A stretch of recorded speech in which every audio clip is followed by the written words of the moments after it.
Hey guys, Dr. J here, and in this video we're going to talk about something called Poisson's relation. So we've been talking about the magnetic potential. You can see the equation there on the board, and constant times magnetization times the integral of the magnetization dotted into the gradient of 1 over r. Now the interesting thing here is that we've talked about this before, there's kind of an equivalency here between the magnetic and gravity potential. So the gravity potential at a point P, and again, just as a reminder, think about P as our observation point. Q, right here, that is going to be equivalent to the source point. And of course, if we have some distribution, some source volume, and maybe this source volume has some density and some magnetization, then Q is going to be just the points inside that source. Okay, so then this integral here is going to be all the points that are inside the source. Okay, so that's our integral. So gravity integral, what do we say that was? We have, again, a constant, in this case, the universal gravity constant. We have our integral over the volume. We have not m now, but rho over r dv. Mm-hmm. Okay, so here's our two potential equations. Magnetics potential, magnetics, and gravity, right? Okay, good.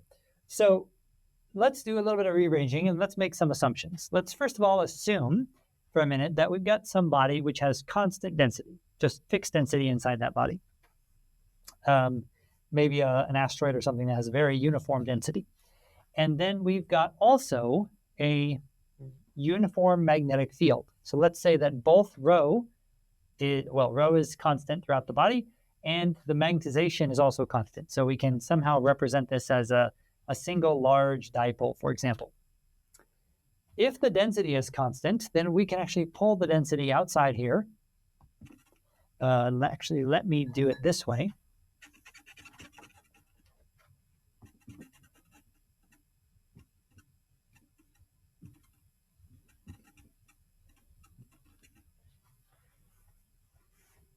Okay, so we're going to assume density is constant, and then if magnetization is constant, we can also pull the magnetization out. Now, there's a little bit of an issue here because we have this gradient term inside the integral, but actually, if the magnetization is constant, we can also pull this gradient term outside of the integral.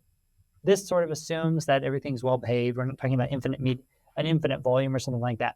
So we're going to pull both of those terms out.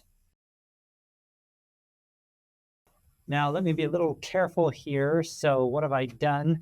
If I'm integrating over the volume, I'm integrating 1 over r. That's fine. I can do that.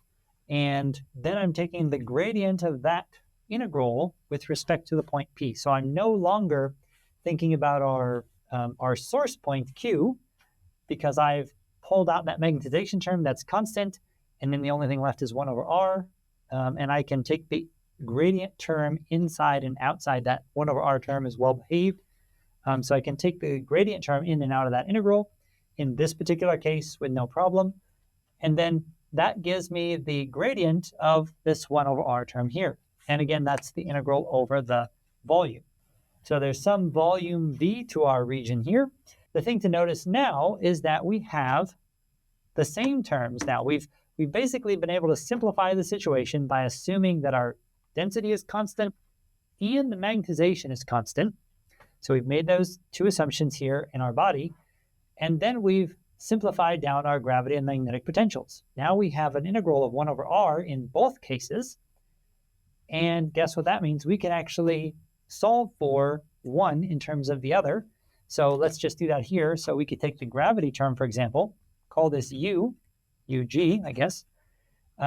And then divide by capital G rho. That's going to equal, right? Just from up here, we're just going to divide both sides by G times rho. And then we get this integral term. We take this now and substitute it all the way into there. And now we can write an expression for the magnetic potential which is not going to have any integral in it. But what is it going to have? It's going to have the gravity potential. So let's go ahead and write that out. And let me write that out here. Let me erase this actually, and then I'll have room to write. So now we're going to have the magnetic potential at a point P is going to equal some constant times a magnetization dotted into the gradient with respect to P, the gradient at point P of the gravity potential divided by G times rho. Well, guess what? G and rho are both constants, so those are going to pull out. And so actually what we're going to have here, our magnetic potential can be written as a scaled version of the gravity potential, where we're scaling by the magnetization. Well, we're taking the gradient. It's not the gravity potential itself. It's a scaled version of the gradient of the gravity potential. Let me say that right away. So we have our constants, magnetic constant, gravity constant, density. We have our magnetization, and we're going to dot that magnetization into the gradient of our gravity potential. So just to make sure that our units and everything are working, the gravity potential is a scalar field. So we take the gradient of that scalar field, we get a vector. We can then take the dot product of the magnetization vector with our gravity gradient vector. A vector dotted into another vector gives us a scalar, and we get a scalar potential back for the magnetic potential. And again, this is going to be for points P, which are outside of the magnetic source. So some point P, that point has to be outside of our source region. So that's what we're assuming. And that gives us this scalar magnetic potential. So this is really interesting, right? We can actually predict, if we had a body which had a completely uniform density and magnetization, we could predict the magnetic field from the gravity field. We wouldn't need one because we could just calculate it from the other one. And actually, this is a very common thing to do in industry, is to calculate the pseudogravity from a particular magnetic field. So we have magnetic field observations. We can calculate what will be the equivalent gravity field for those observations.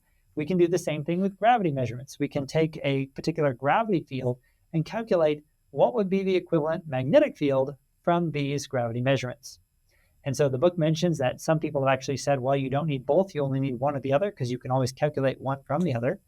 But in reality, we're making some assumptions here that are pretty restrictive, especially from a geological perspective.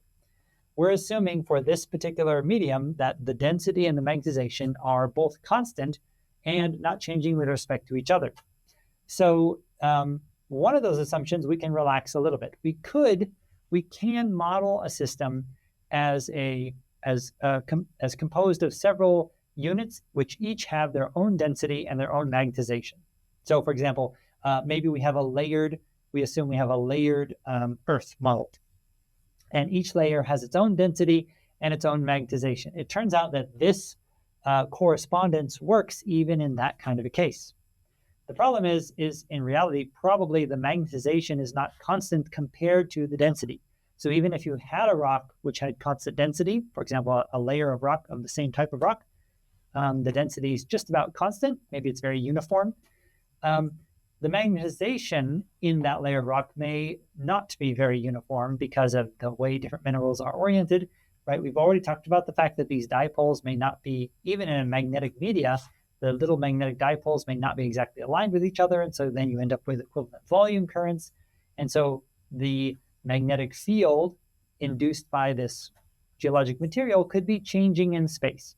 So it's not really true to say that if you never need both magnetics and gravity. They will give you different answers in some cases. However, it is true that the pseudogravity field calculated from a magnetic observation or an estimated magnetic field calculated from a gravity potential measurement, those things are going to give you potentially very useful geological insights. They'll give you, one of the things that they might give you is just a different way to view the same observation. So maybe you're looking for different geologic contrast, for example, and you have gravity Well, you can take the gradient of that gravity potential. That's going to give you some kind of equivalent to magnetization. And if there's not too much variability between magnetics and density, then you can identify what a magnetic field might look like. And that could be useful for finding things like geologic boundaries, linear features, things like that, and vice versa for magnetics. One of the interesting things about gravity is that the gravity anomalies are centered over their density anomalies in space. Magnetics anomalies are not always centered over their anomalies in space or over the magnetic anomaly in space because of the orientation of the dipole. So if the dipole is tilted with respect to the vertical, then you won't see the maximum anomaly, for example, on top of the actual location in space of the magnetic anomaly. And so by converting the magnetic anomaly to a gravity anomaly, you can actually just visually get a better sense of where is that anomaly located in space. These are all things that people have done and experimented with, and research papers have been published on these kinds of things, and they're useful to some degree, but it is kind of more of a conceptual, theoretical thing because, again, magnetization and density won't necessarily be constant with one another, and so if there's any variation between the two of them, then this relationship will break down a little bit. We can't, basically what it means is we can't pull m and the gradient function out of that integral. We need to leave them in the integral, and then the relationship is more complicated between the two.